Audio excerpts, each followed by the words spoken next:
Welcome to Sacrilegious Discourse. For this is what the Sovereign Lord says. Why do you need prophets to tell people who you are and what you want? If you can justify everything that the God of the Bible has done, then you can justify any of your behavior. A lot of this mentality is trickling into what is now mainstream right-wing Christianity. I am capable of empathy greater than this God of the Bible. This is a Bible that they tell kids. This is the good Lord. This is the good book. He is fantasizing about murder, mass murder. Head over to sacreligiousdiscourse.com right now to find out how to leave us a review or support us on Patreon.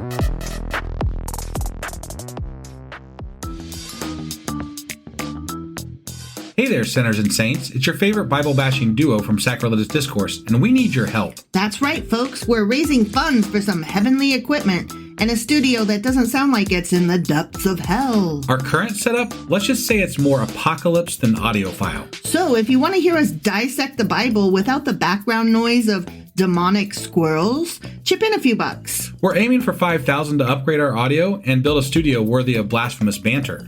Donate today and help us spread the good word of atheism. You can find a link right on our homepage, sacreligiousdiscourse.com. Every dollar counts. Even if it's from your collection plate.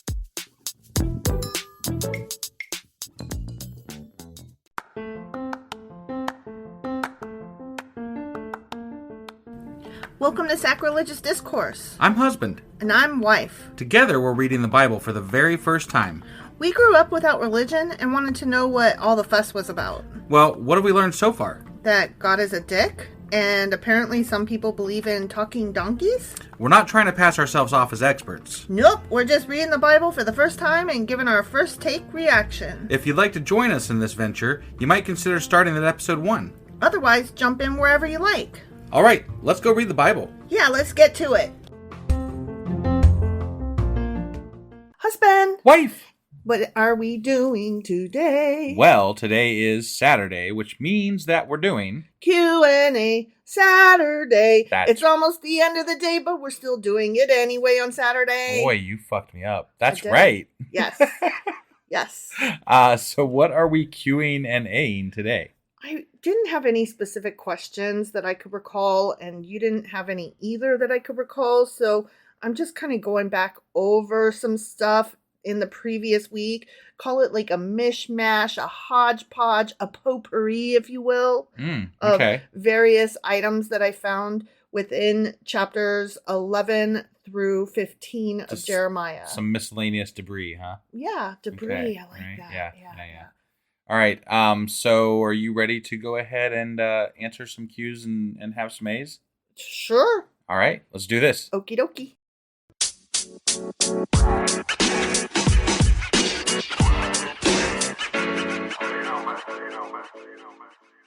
All right, so we are covering chapters 11 through 15 of Jeremiah. Okay. And the first little tidbit that I come to is let us not forget that chapter 11 includes the first of the passages known as the Confessions of Jeremiah. Okay. Okay. Yeah. They're the things where he's like telling on himself and telling on the people and Right. being a general pissy little I don't know how. So like I know we're gonna get into some other stuff, but like Jeremiah, right? He's out there preaching all this like God's gonna come get you, he's gonna kill you, but then he's like, God, can you not? Like, I don't know what to think of him. Because he's also like, but get them.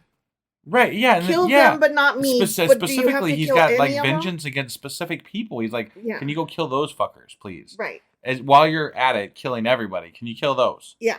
But also, can you not kill any of us? Because like you're kind of being mean, dude. Right. But also, hey, everybody, he's gonna come kill us. Right.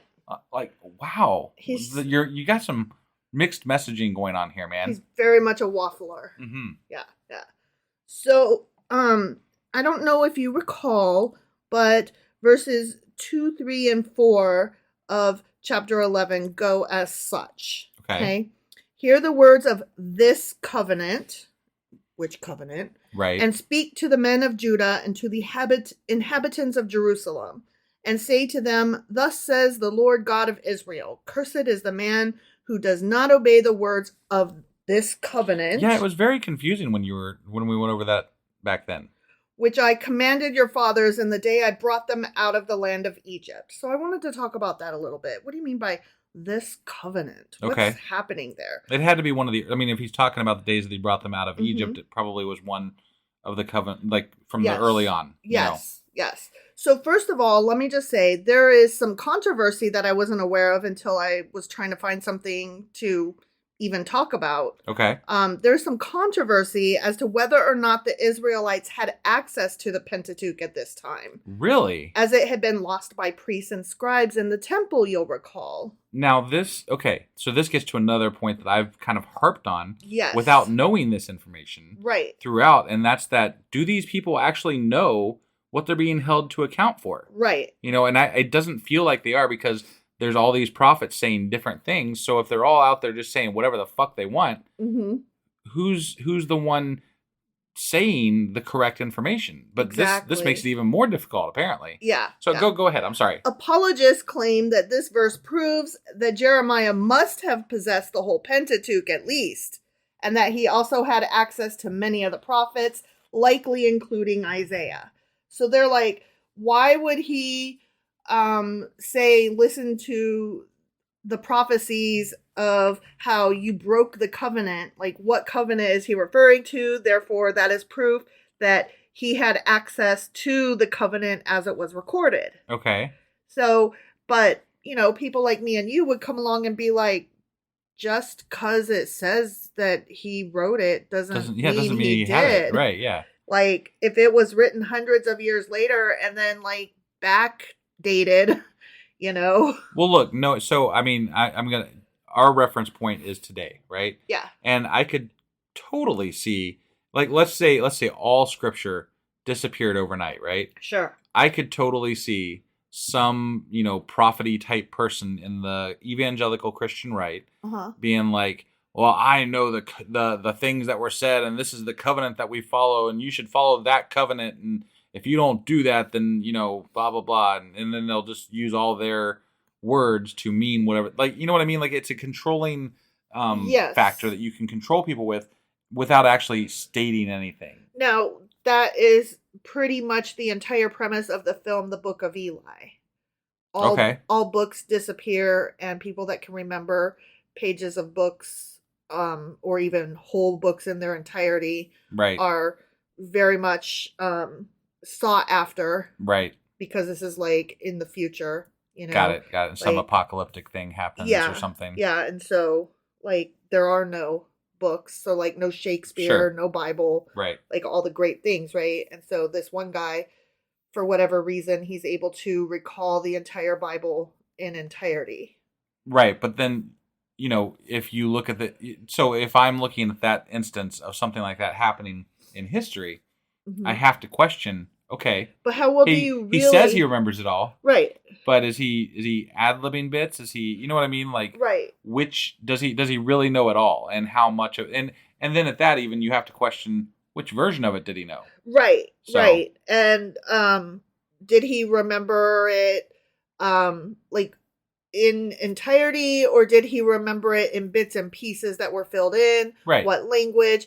Now, I believe in the movie, he was, like, struck by God. Like, he was a prophet chosen to, if I recall correctly. I only saw it once, and it was years ago. Sure. But who cares?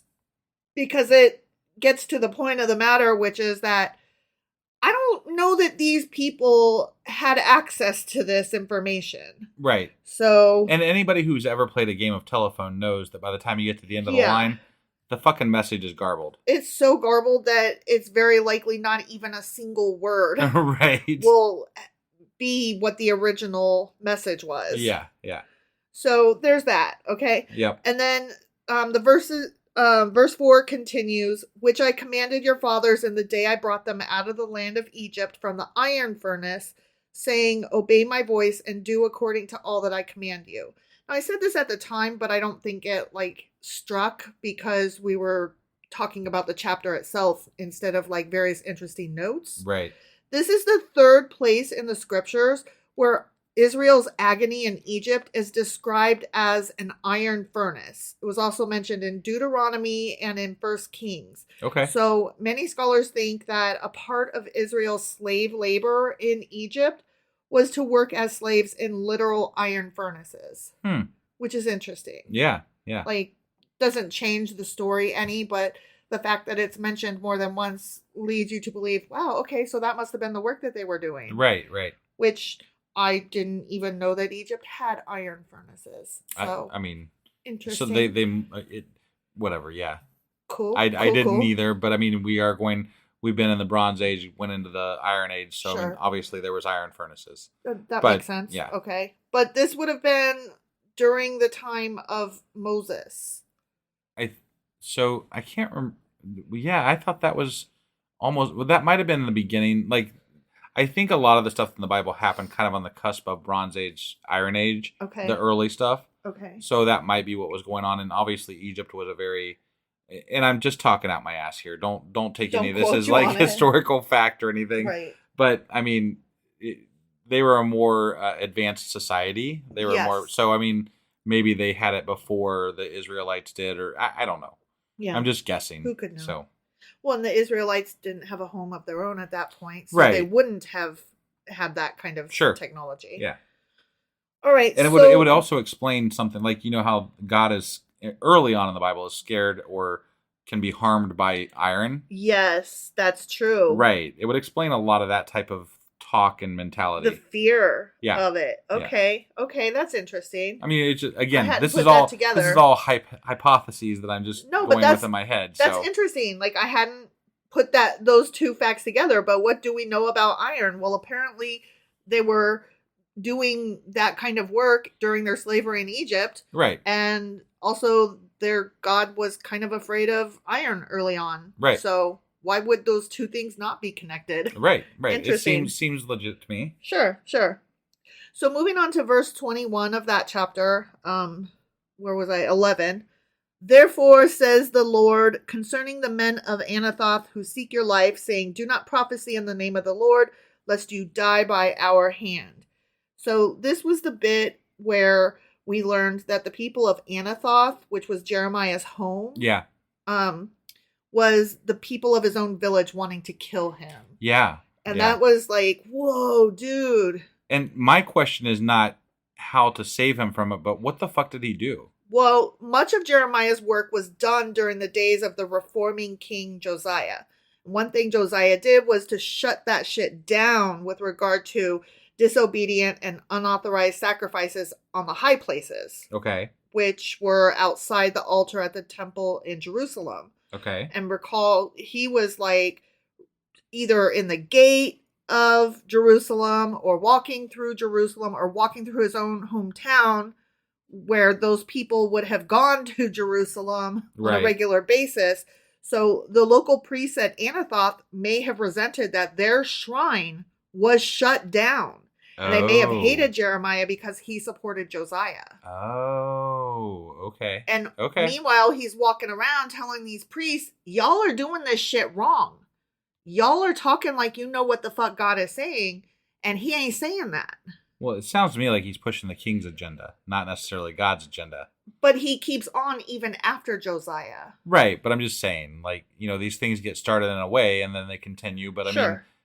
But he was just some guy. Like, yes, he was from a wealthy family, and yes, he was in probably a wealthy town since it was near Jerusalem. Sure. But he was still just one guy. Like, he wouldn't necessarily have had access to the king, especially if he was like the lone gunman doing so. Gotcha. You know what I mean? Yeah. Like, there's no reason to believe if he was the only one that he was doing the king's bidding.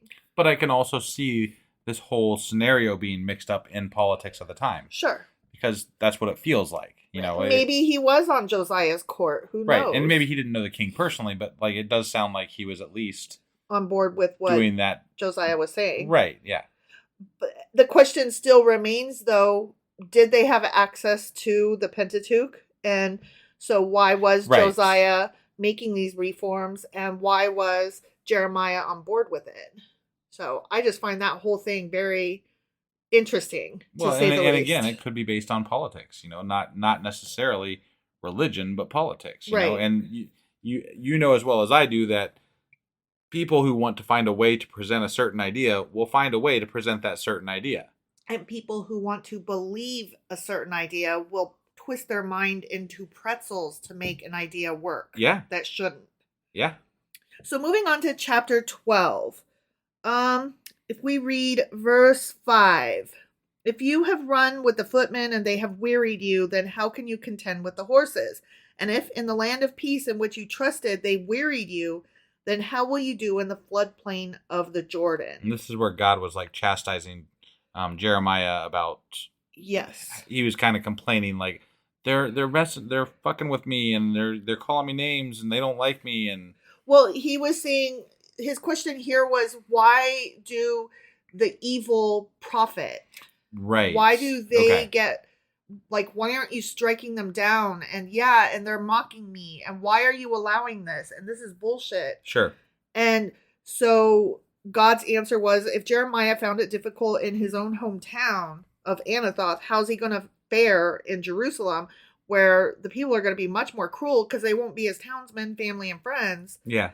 They'll be strangers and people in high places. I find it a bit laughable that God is giving advice on how to deal with humans. Right. Because his answer is always just kill them. Yeah, exactly. I mean, like, he's no better at dealing with shit than anybody else. But something that I found interesting in the notes that I picked up were that the trouble he was having in Anathoth were nothing compared to the troubles he would have later in Jerusalem, Babylon, or Egypt. And then I had to stop reading. Okay. Because apparently some shit is going to go down for my dude. Ah. Okay. Okay. And so, like, he better, tighten his belt because it's going to get worse before it gets better, if it gets better. So this is a little bit of, like, foreshadowing. Yeah. Okay. That was a God foreshadowing moment. Got it. Okay. That he's like, you better get used to it, bro. Right. So, in the same chapter, we get Yahweh's lament and some stuff about Judah and her enemies.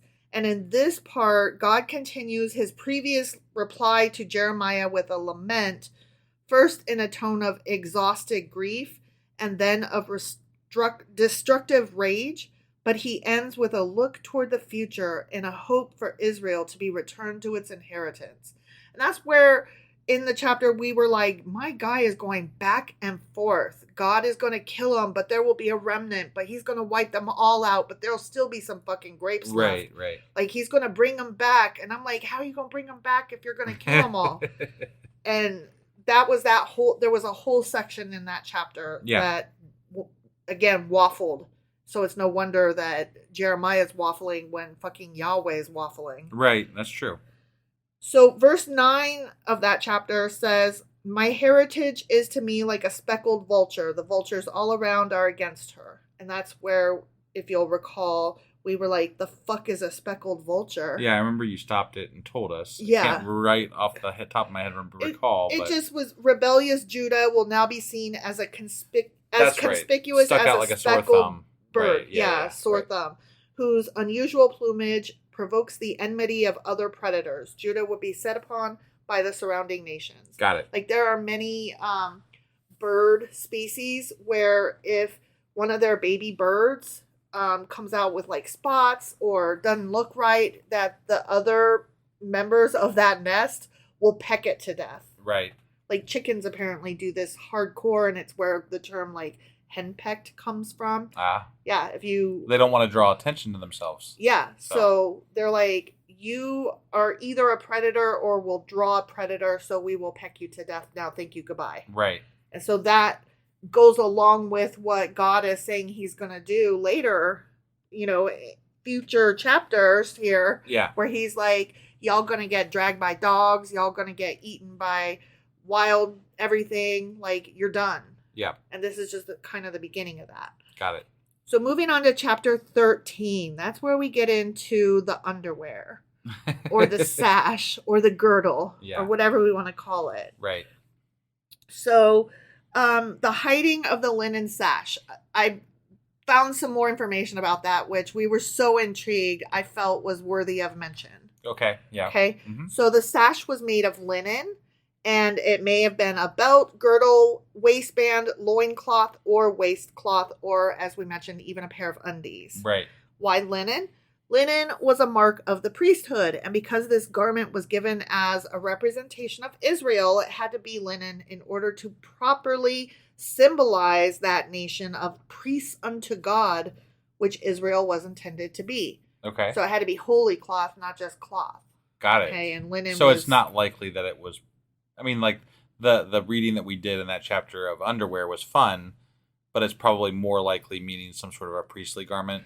Is that No, what you're? Oh, it was definitely... I'll get into that in a second, but actually, this paragraph covers that. okay. This was not an outer girdle, Oh, but a covering worn next to the skin, okay. All right. but made of linen and something that a Got priest it. would wear. But So it it was is. It inner is wear. also. It's underwear and also Yes. priestly garment. Yes. Okay. Priestly Priestly underwear. underwear. Yeah. Yes. Okay. Yes. This very intimate and personal garment symbolized the intimate relationship between God and Israel. Jeremiah was not to wash the garment either before or after he had worn it. Mm. We kind of skipped right over that. Yeah. Like, I had to reread that section because I don't think we were even, like, there was so much else going on. Was that actually said in the? Yes. Okay. All right. Yes. We were so full of laughter at underwear that we missed this bit. Yeah.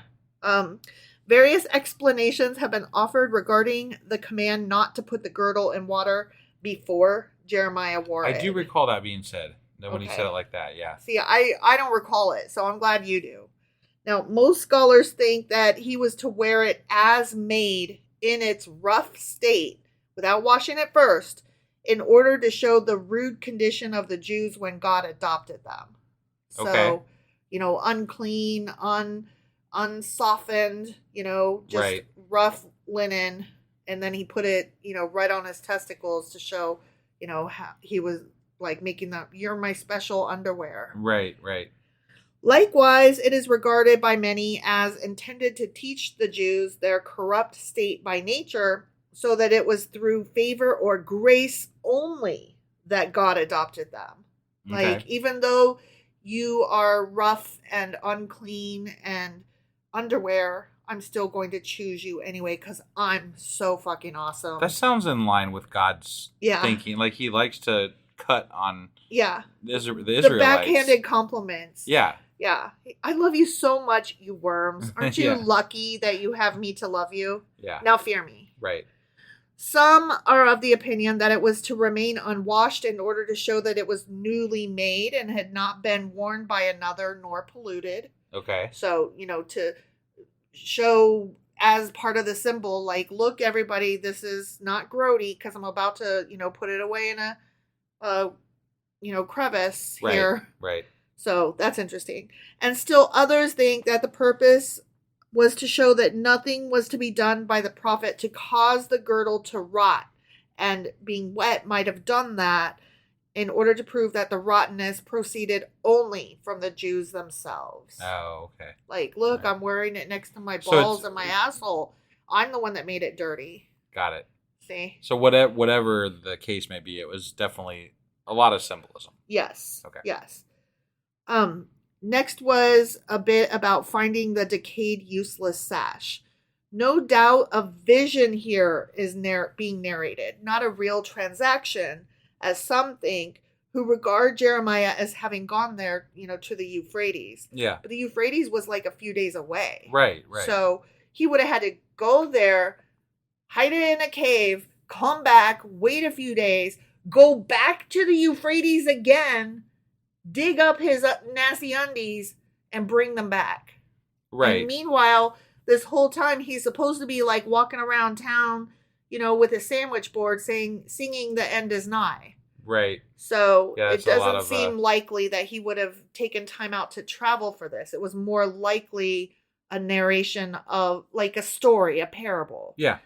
Not a real transaction, as some think who regard Jeremiah as having actually gone there. But what can be imagined more absurd? One of the readers asks. He was, as we know, continually engaged in his office of a teacher among his own people. Had he undertaken so long a journey, and that twice, it would have taken him some, months, not days, months. Okay. I'm sorry. That makes it even more unlikely that he actually did it. Yeah. Hence, contentious must he be who urges the words of the prophet and holds that he must have gone to the Euphrates and hidden there his girdle. We know that this form of speaking is common and often used by the prophets. They narrate visions as facts. Got it. And I'm like, you literally just discredited every single part of the Bible by admitting that sometimes they say shit that ain't true and pretend it's a fact. Yeah. Like, oh, you don't say. So what you're really saying is that we have to put into question everything in the Bible. Yes. And question whether it's an actual fact or if it's just something they made up. Yes. Okay. As a parable. Right. Yes. That is what I took from that. I'm glad that you also. So then we continue in this chapter to verse 18. Say to the king and to the queen mother, humble yourselves. So the king and queen mother were probably Joachim and Nehushta, respectively, which I mentioned at the time. Okay. You were like, okay, that sounds great. Whatever. Right. Who cares? Yeah. Jeremiah claims that the king and others of the royal family will suffer the humiliation of being stripped of their royalty and taken to Babylon as common prisoners, along with citizens from the farthest areas of the kingdom. So he's telling them, humble yourselves now and take God. Or you're going to pay the price. Or you're going to be humbled later, not of your own choosing. Right. The humbling's a coming. You get a choice in how that goes down. Got it. Is what he's saying. Sure. Which I was like, all right, that's cool. That makes sense. Yep. So moving on to chapter 14, the droughts. Okay. Yeah. Let's read about the droughts. Okay. So verse 1 says, the word of the Lord that came to Jeremiah concerning the droughts. So this portion of Jeremiah's prophecy clearly came during a season when Judah was afflicted by droughts, which were always a life or death issue in ancient societies where most made their living farming. Makes sense. Yep.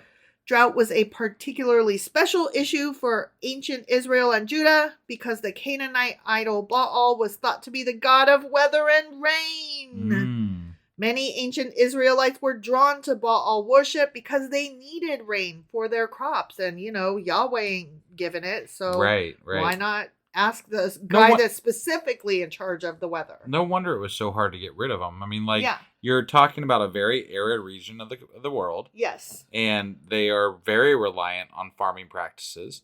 And they're used to asking this certain God for favors with regard to that. Yes. And when that's their entire livelihood, how do you get a whole group of people to say, yeah, we're just going to ditch this and go with this other guy? A general God instead of a specific God. Right. Like a God who's supposed to rule everything instead of this one minor God who, look, his whole purpose is the fucking rain.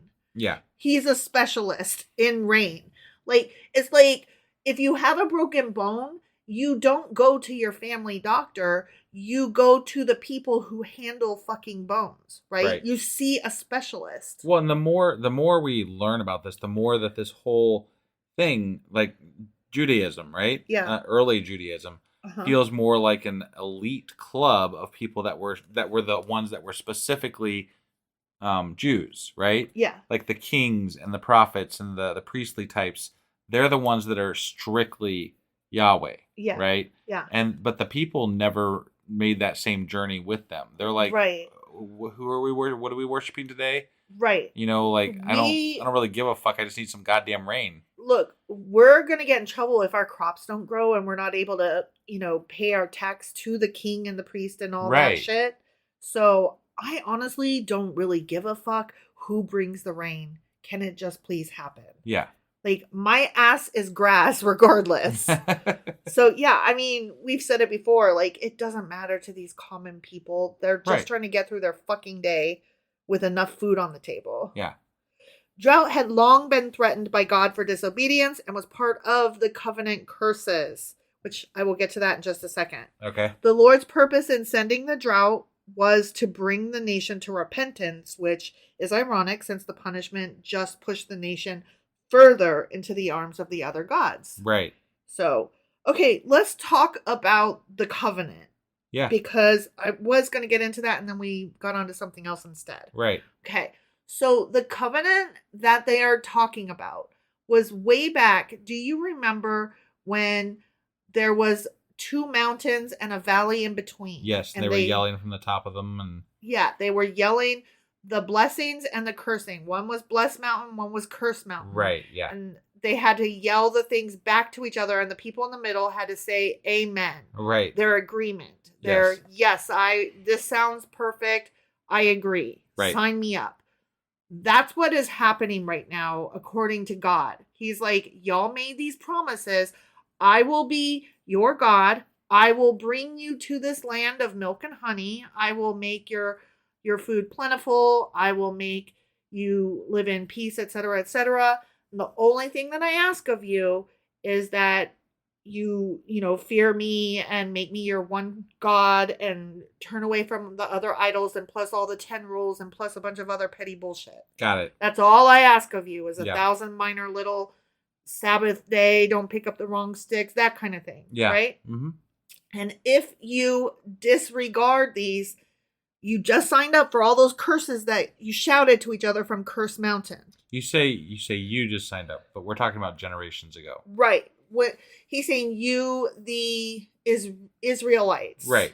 That's, I personally have a problem in talking about multi-generational right. groups of people Yeah. as having the same you didn't a contract that my great grandfather signed up for Yeah. doesn't fucking apply to me. No, it doesn't. Right? Like, so I have trouble with this thought that the Israelites, no matter how many generations we go forward, are all bound to this same contract, bound to the same idea. Right. And especially with maybe not even knowing what the goddamn thing was. Right. You know, Right. it just seems ridiculous. Now, I'm not saying that I agree, obviously, with God. I'm not saying that this is what happened. I'm saying that this is what's being presented from a legal standpoint. God is saying, you, fill in the blank, Yeah. Israelites made this deal with me. I held up my end of the bargain. I've held back punishing you for ages. And y'all are beyond repair to where when you pray now, I'm not even going to listen to you anymore. Right. You done broke the last one. And I've looked away for the last day. Punishment has come due. And he's presenting it, the Bible is presenting it as God presenting it as a legal case, and where God is in the moral correctness. And that's all well and good. But as we've said before, if he's going to hold these people to account for these things, these rules need to be reiterated on a generational basis. As they used to be when they used to have their little celebrations and they carved them in stone, remember? Right. And they would go out and repeat them at each other. Right. And maybe some of these things still happen. I don't know. But more than just as a group of people celebrating these things or telling these stories, God himself should show up and reiterate these things. Right. And not just to some random prophet when there's other prophets saying different shit. Exactly. But it needs to be clear. Yeah. Like, at least back in the times of Moses, at least the Bible made it seem like Moses was very clearly the prophet. Right. The person, right? Right. Was there still some contention? Yes, there was still some contention. There was the, I forget who the rebellion of, I can't remember what the name was now. Oh, shit. Yeah, but I you don't know what I'm remember talking his about, name. right? Yeah. And so, I mean, there was some, and even Aaron, he was and melting gold down and creating idols when he was up on the mountain. What was his sister's name? I can't remember now. Started with an M, right? That sounds probably correct, yeah. I said Marion, but that can't be right. I don't recall. Well, she didn't speak up much after that, so. No, she didn't. She didn't. Yeah. But I mean, so there was contention, but it was still very spelled out that he's the man. Moses is the man. Right. Right. So even in Isaiah and Jeremiah, they allude a lot to other people talking about different ideas. And again, there's even this question now we find out of whether or not the people even had access, whether the prophets even had access, whether the king even had access Right. to the original fucking rule book, the law, the Torah, the Pentateuch. Yeah, so then just to bring it back, the generational, the holding account for generations of this Yeah. doesn't make sense to me if you don't have the correct information. Right. And I don't agree with it. Yeah. No, I So- totally, I stand with you on this. Right. So in verse 11, God says, "Then the Lord said to me, do not pray for this people for their good." Okay, so he's telling Jeremiah, Right. don't even pray, I'm not listening. Yep. So the people of Judah were at this point so hardened that they were past prayer. Their course was set. I see. And So there's no hope for them. yeah, it is significant that God had to tell Jeremiah not to pray because the assumption would be that he would pray and that God had to tell him not to. Sure. And then he did anyway, of course, Right. which, yay. Yeah. But what I find interesting is that you can actually be past prayer because Yeah, because that means that there is a point that that you apparently can reach. yeah, That means you can no longer be redeemed.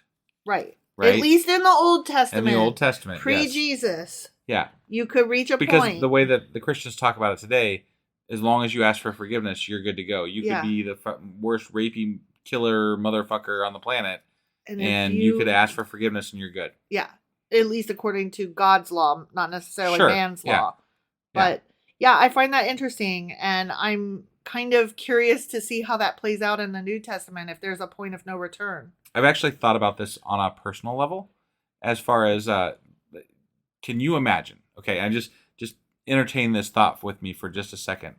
If we decided to approach some large religious group and say, "Hey, we were thinking about converting to Christianity," do you think that they would probably shit themselves with glee that Right. we would be willing to renounce our atheism and then join them because we're so public about Yeah. our atheist views, right? Yeah. They'd be like, "Oh my God, we got some real atheists, and they're gonna come over and join us. We got him. We got them." We won. And then we could become like right wing MAGA evangelical stars.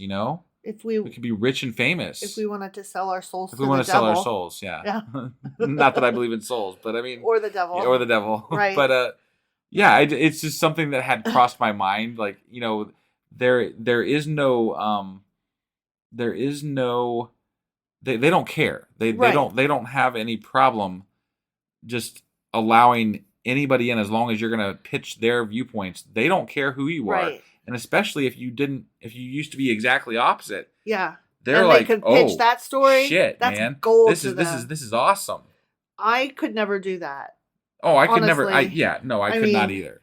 I Because the whole reason we do this podcast is because it's about a subject that we enjoy learning about and talking Yeah. about, and we're able to sit here and riff off each other. and apply critical thinking at the same time. Right. I couldn't do that. I am not invested in the belief of God or any of these writings in any way whatsoever. I don't. There's no truth in it to me. Like, there is some. you could pay me millions and my life could be set, and there would not be enough therapy in the world to help me sleep at night because I could not take it seriously. Right. There is a very small amount of historical beauty and poetry in these pages that I could get behind a little bit for certain aspects of it, Sure. right? Sure. But that is the absolute most I could say. But About to these go books. out and sell this religion as authority and stuff. Yeah, no, Would no, you no. do that? Never. Me neither. No, I swear right now we will never not be atheists. Like, Yeah. I keep coming across this in social media, and that there are so many people, and I mean I've come across hundreds, maybe even 1,000, but I've come across so many people that have ex-atheist in their fucking profile page. I call bullshit. I call bullshit. You maybe drifted away from your religious upbringings, Right. and maybe you went out and drank, maybe you went out and did this, that, or the other. But if you were an atheist, Mm-hmm. I call bullshit that you went back. Right. I know that there are some instances. Some people do come back, but there's usually a precipitating event because religion generally feeds on the people that are at their lowest points, right? Right. So somebody dies, or you've lost your job, or you succumb to alcoholism, or I don't know, any number of things that create a very low point in your life, right? Yeah. And then religion pops in, helps you, and talks you back into religion. Sure. I can see it happening. Sure. I can believe that it happens. But the amount of people that I see with that, I'm just like, no, this isn't what it is. You were never an atheist. You were just a non-practicing religious person. Right. You see the same thing popping up with people who claim to be ex-gay or XL. Wow, how does that work? No, it's a thing. I mean, it's the same people that are ex-atheists. Oh, then I really call bullshit. You don't just over the years. Well, I used to be attracted to these kind of people, but now I'm just not attracted to these kind of. That's not how that works. Right. You don't just stop. Okay. Whatever. That's getting into a different discussion. Yeah. No, but it's just the hypocrisy, right? Yeah. And the lies. Yes. The lies. Right. Okay. So moving on to verse 13. Then I said, Ah, Lord God, behold, the prophets say to them, you shall not see the sword, nor shall you have famine, but I will give you assured peace in this place. So Jeremiah was not the only one who claimed to bring such a word. Others also claimed to be prophets, which we discussed earlier. Yeah. The message of the other prophets was that there would be deliverance from sword and famine. So the exact opposite. Sure. God would rescue. This was a hopeful, positive message that contrasted with what God gave to Jeremiah. Mm-hmm. Jeremiah probably hoped to explain or excuse the lack of repentance among the people and leaders of Judah. They didn't truly repent because other prophets told them everything would be fine. The prophet urged excuses for the people and persistently cried for mercy upon them. So he's like, God, they're hearing other people. Don't be mad at them. It's not their fault. I gotta be honest, if I was a person living back then and there's this impending doom heading towards us, right? Uh-huh. I'm gonna want to hear the good news, not the bad news. I'm gonna be like, these guys seem to think that we can be saved. This guy says we're all gonna die. I'm gonna go with the guy that thinks we can be saved. Now, I'm gonna push back. I'm not gonna call bullshit, but I'm gonna push back on that a little bit because we're actually living through that right now with the climate crisis. You are not turning to the good news of, oh, don't worry, the climate will be fine. You are more inclined to say, oh my God, the planet is doomed. We are fucked. Yeah. Because that's the truth. So I don't think that you would Okay, you're right. I mean, I have a skeptical mind. I like to think critically about things that are happening. And so, yes, you're probably right. I would not accept the good news just on the face value. But I can understand. Why people would want to flock to the good news versus the bad news. But what's interesting is that that's not what sells newspapers. So even back then, they had to have a sense that, if it bleeds, it leads. But yet still, people were flocking. They were trying to get people to flock to the good news.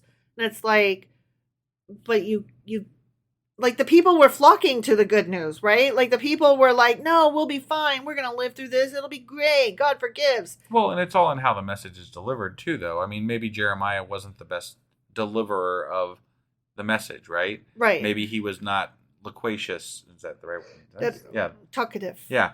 It didn't sound right coming out of my head. So, but maybe he wasn't the right person for the job, Maybe he was saying God it wrong. should know who's the best person for the job. You would think. Sure. But if you got a better way of phrasing good news than this person has of phrasing the bad news, like if you're gonna pitch the fire and brimstone, you got to pitch it hard. Yeah. You got to go all in. You got to believe it. And even in this book so far, Jeremiah has kind of floundered back and forth between begging for forgiveness from God for the people to telling them. I mean, like I don't feel like he fully believes his own message that he's giving. Right. That's how I feel about Jeremiah. You're probably onto something there. Right. So moving on, God's response is, well, too bad. The people should have known that the Lord punishes sin, and they should not have believed the false prophets. The judgment of the nation is spoken of here because the people were willing to be deceived. They chose to be tricked. They preferred to believe. And they were supposed to know that they were being deceived. How? Right. That's my question to God. Yeah. How were they supposed to know they were being deceived? Well, they just should have known. They should have all read the Pentateuch. They should have all read the Torah. Yeah. Which apparently there were copies floating around everywhere. Right. But now we know actually there probably weren't at all. So. Right, yeah. Question mark? Furthermore, God did not consider those who received the words of the false prophets as without guilt. They were responsible for rejecting the words of the true prophets, Jeremiah's and others like him. They were responsible for receiving the smooth but false words of the false prophets. Okay. They get what they get, and they don't get upset. Whatever. I'm like, I fuck think off. God's a dick. God is a dick. Yeah. So, chapter 15. This chapter includes the second of the passages known as the Confessions of Jeremiah. Okay. So, the second time that he's like, oh, God, please. Yeah. Kind of thing. Right. So, moving to the first verse says, then the Lord said to me, even if Moses and Samuel stood before me, my mind would not be favorable toward this people. Right.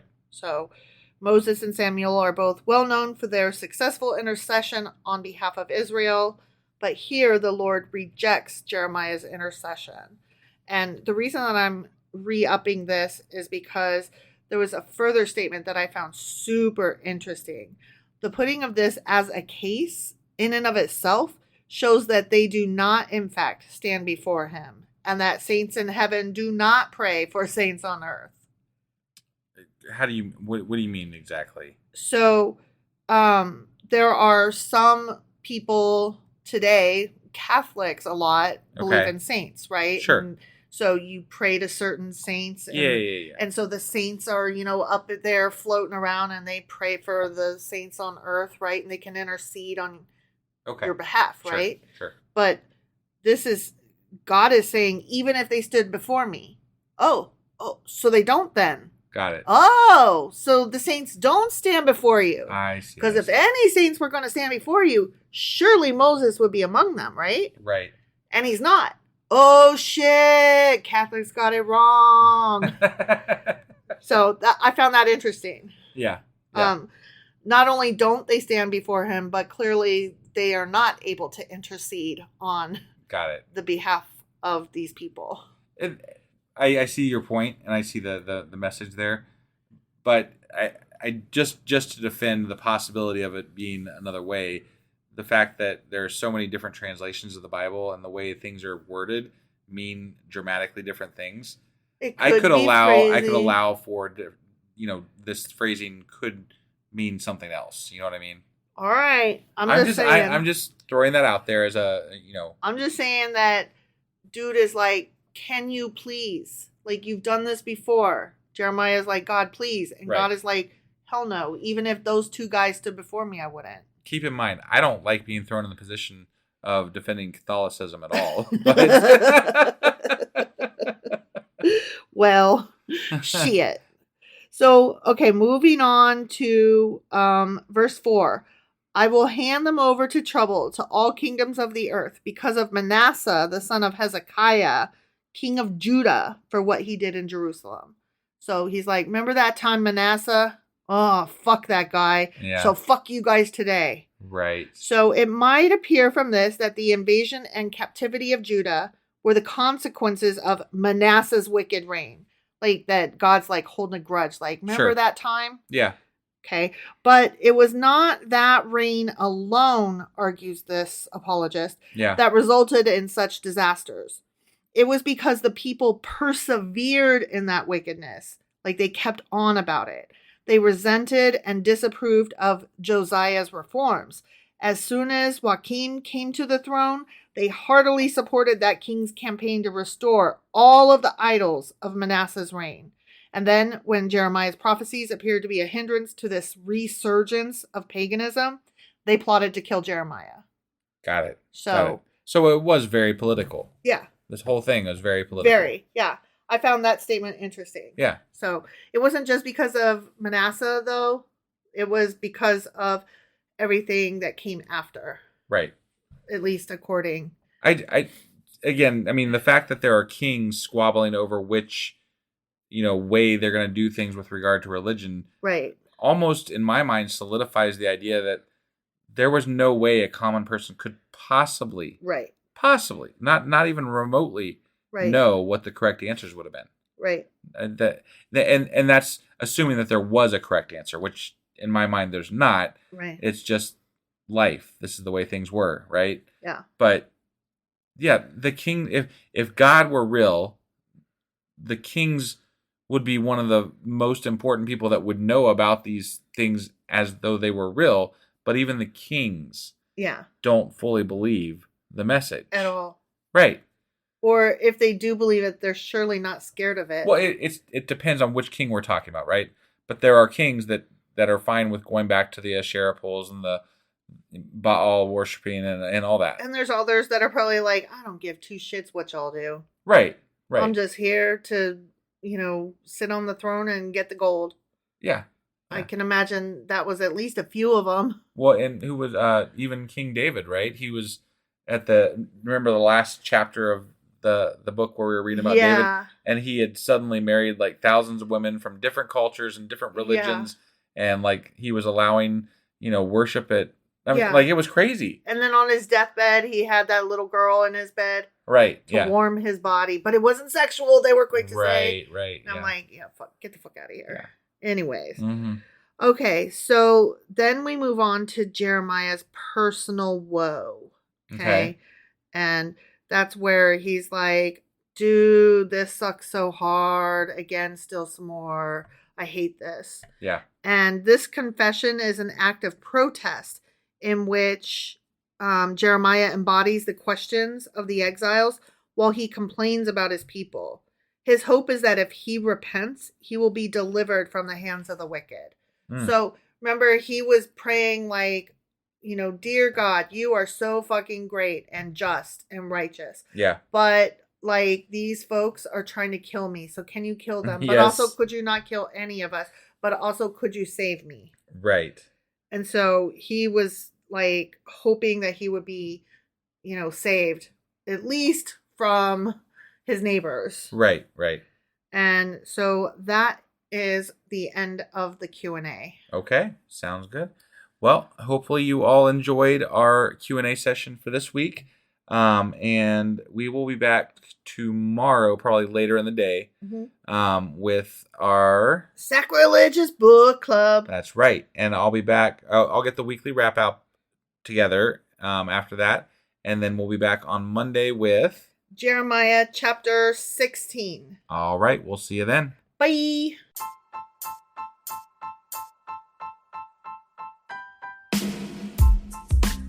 Hey, wife, I guess that's the end?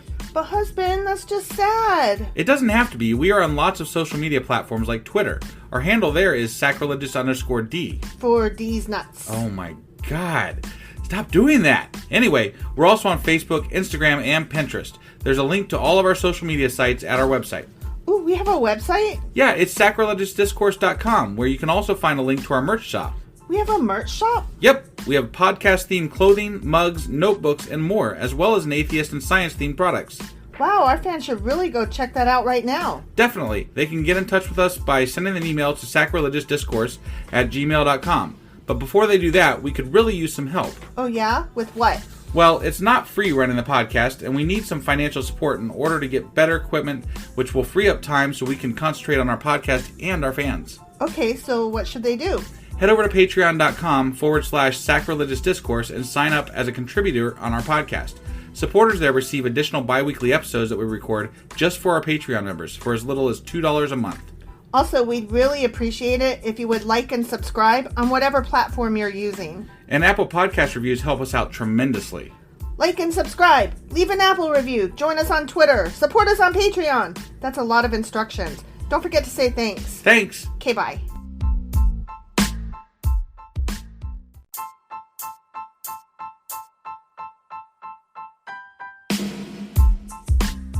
Hey wife, I guess that's the end? But husband, that's just sad. It doesn't have to be. We are on lots of social media platforms like Twitter. Our handle there is sacrilegious_D. For D's nuts. Oh my God. Stop doing that. Anyway, we're also on Facebook, Instagram, and Pinterest. There's a link to all of our social media sites at our website. Ooh, we have a website? Yeah, it's sacrilegiousdiscourse.com, where you can also find a link to our merch shop. We have a merch shop? Yep, we have podcast-themed clothing, mugs, notebooks, and more, as well as an atheist and science-themed products. Wow, our fans should really go check that out right now. Definitely. They can get in touch with us by sending an email to sacrilegiousdiscourse@gmail.com. But before they do that, we could really use some help. Oh yeah? With what? Well, it's not free running the podcast, and we need some financial support in order to get better equipment, which will free up time so we can concentrate on our podcast and our fans. Okay, so what should they do? Head over to patreon.com/sacrilegiousdiscourse and sign up as a contributor on our podcast. Supporters there receive additional bi-weekly episodes that we record just for our Patreon members for as little as $2 a month. Also, we'd really appreciate it if you would like and subscribe on whatever platform you're using. And Apple Podcast reviews help us out tremendously. Like and subscribe, leave an Apple review, join us on Twitter, support us on Patreon. That's a lot of instructions. Don't forget to say thanks. Thanks. Okay, bye.